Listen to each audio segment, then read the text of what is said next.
que le froid, on peut s'y adapter. La pluie, je veux dire, quand vous êtes mouillé, c'est totalement différent. Donc, il y a des structures d'accueil de jour pour tout ce qui est se laver. Je pense que c'est la première chose à se faire. Tout simplement parce que, question de dignité. Nous l'appellerons Gérard.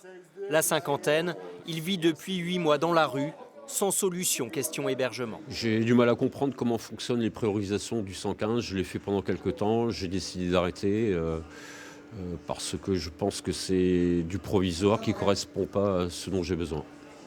Face à ces situations qui se multiplient dans la région, la Fondation pour le logement a publié un rapport sans appel. Les difficultés d'accès au logement social vont s'aggraver dans les années à venir. Le nombre de ménages en attente d'un logement social a augmenté de 30% dans la région en 5 ans. Et par ailleurs, la production de logement social marque le pas, puisqu'on est à peine 7000 nouveaux logements financés en 2024. C'est un chiffre qui n'a jamais été aussi faible. Benoît, 62 ans, est sans domicile fixe depuis plus d'1 an, expulsé après des problèmes de santé et une dette de loyer contractée. Vous voyez, c'est extrêmement précaire. Et s'il accepte de nous montrer son squat actuel, c'est en nous demandant d'être le plus discret possible.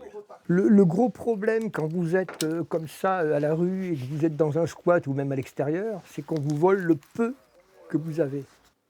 Un combat de tous les jours, parmi d'autres plus difficiles à vivre encore. De mentir à sa famille, ou d'omettre la vérité. Donc je suis en contact 3-4 fois par jour avec ma mère. Je ne vais pas lui dire le 10e de ce que je vous dis.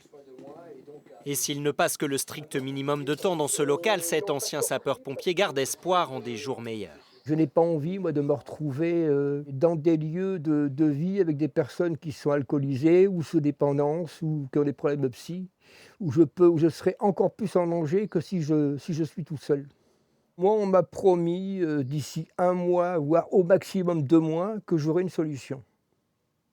Voilà, donc c'est des démarches quotidiennes. Et puis il ne faut pas avoir peur de relancer la structure avec lesquelles vous êtes en contact. Vous y croyez ? Oui, bien sûr que j'y crois. Autrement, je peux vous dire que si je n'y croyais pas, je ne serais plus là et je ne serais pas là en train de vous parler.